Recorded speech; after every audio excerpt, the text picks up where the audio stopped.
Hello everyone, I am advocate Rabia Amjad. और जैसे कि आप जानते हैं कि कल IMF से इमरान खान की मीटिंग हुई, बहुत ही इंपॉर्टेंट मीटिंग थी जो कि हुई, जिस पे सब हैरान रह गए कि IMF की डेलीगेशन ने डायरेक्ट इमरान खान से मिलने की ख्वाहिश जाहिर की, वो आए। मीटिंग में क्या इंपॉर्टेंट बातें हुई आई आपको सुनवाते हैं। फिर से सोच अपने प्रोग्राम के तहत IMF से बातचीत करेगी। हमें मुश्किल पड़ी थी फैटफ के ऊपर। फैटफ की हमें ब्लैक लिस्ट पे हमें खदशा था कि हमें डालने लगे। हमें पार्लियामेंट के अंदर एक कानून पास करना था।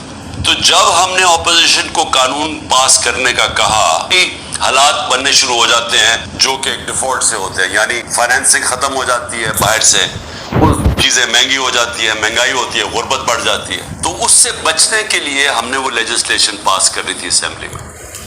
तो जब हमने ये PDM के लोगों को कहा कि ये हमारी मदद करें ये लेजिस्लेशन पास करने में, तो इन्होंने आगे से कहा कि पहले हमें NRO दो, नैब के अंदर चेंजेस लेके आओ, जो हमारे ऊपर जो करप्शन के केसेस थे वो माफ करो, और अगर वो आप नहीं करेंगे तो हम आपके साथ नहीं देंगे। और हमने वो NRO नहीं दिया, इन्होंने साथ नहीं दिया, बावजूद हमने फिर वो, अल्लाह का करम है कि हम वो लेजिस्लेशन पास कर गए। और आज जो फैट से निकले हैं वो बहुत बड़ी चीज थी, वो जो हमने कानून पास किया था। इमरान खान ने IMF के डेलीगेशन से बात की कि मेरे ऊपर 80 से ज़्यादा केसेस बन चुके हैं, हमारी पार्टी को हर तरह से खत्म करने की कोशिश की जा रही है।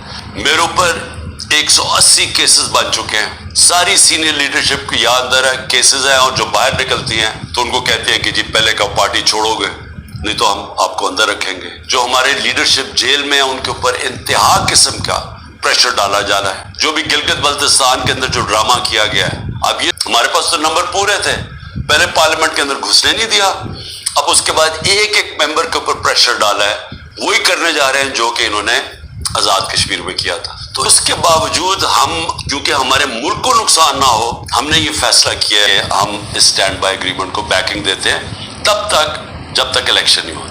मैंने IMF के जो अमेरिका से जो हेड थे उनसे जो मैं बात कर रहा था, उनको मैंने एक चीज समझाई कि मैंने कहा जब तक इस मुल्क में पॉलिटिकल स्टेबिलिटी नहीं आती, सियासी इस्तेकाम नहीं आता, थोड़ी देर अगर आप 3 अरब दे भी देंगे और 3 अरब डॉलर की देने में थोड़े से और डॉलर्स भी 5-6 अरब डॉलर और भी आ जाएंगे, तो ये तो कैंसर का इलाज डिस्पेंस से हो रहा है। 3 अरब डॉलर का हमें मिल रहा है इस वक्त IMF से स्टैंड बाय एग्रीमेंट पे जो पैसा आएगा। 7 अरब डॉलर सिर्फ एक साल में पाकिस्तान को नुकसान हुआ है एक्सपोर्ट्स की कमी में और रेमिटेंसेस की कमी में।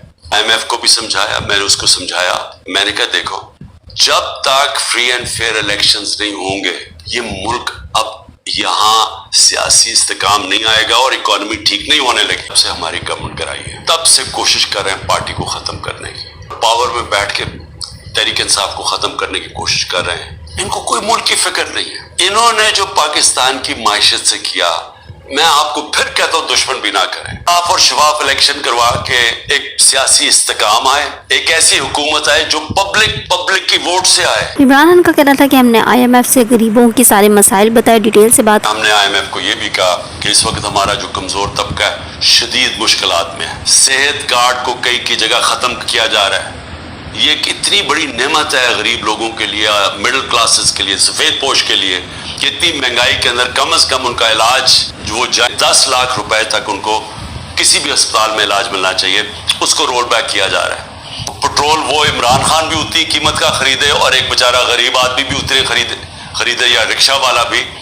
ऐसा नहीं होना चाहिए, टारगेट सब्सिडी होनी चाहिए। बड़ी जमात को कोने पे लगाना है, खत्म करने की जो कोशिश की जा रही है, इससे सबसे बड़ा नुकसान पाकिस्तान की आवाम को है।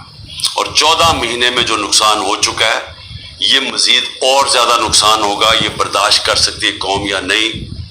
मेरे ख्याल में ये नहीं कर सकती। कि ठीक है, हम इसको आपकी ये जो स्टैंड बाय एग्रीमेंट है ये तब तक एंडोर्स करते हैं जब तक इलेक्शन हो के एक नई गवर्नमेंट नहीं आती। इमरान खान की मीटिंग IMF के डेलीगेशन के साथ इतनी इंपॉर्टेंट थी कि उन्होंने इमरान खान की बात मानी, और मौजूदा हुकूमत के होते हुए भी उन्होंने इमरान खान की बात मानते हुए अभी स्टैंड बाय पे ये पोजीशन कर ली। मजीद न्यूज़, व्यूज़ और अपडेट्स के लिए देखते रहिए चैनल की like and subscribe my YouTube channel. Thank you.